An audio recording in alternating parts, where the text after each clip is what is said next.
Sa mga nagha-heart ng video ko, gusto ko kayo pasalamatan. Na-appreciate ko ang suporta nyo sa akin.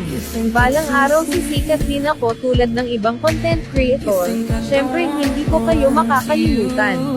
Ngayon nakikita ko onti-onti nang nataas ang views at heart sa aking video na ina-upload, meron na ding mga nagko-comment.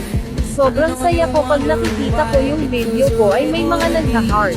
Kahit pala kaunti pa lang ang followers, pwede na ding tumaas ang views ng video basta consistent ka lang sa pag-i-upload, huwag ka agad mawawalan ng pag-asa, ipagpatuloy mo lang kung ano ang nasimulan mo.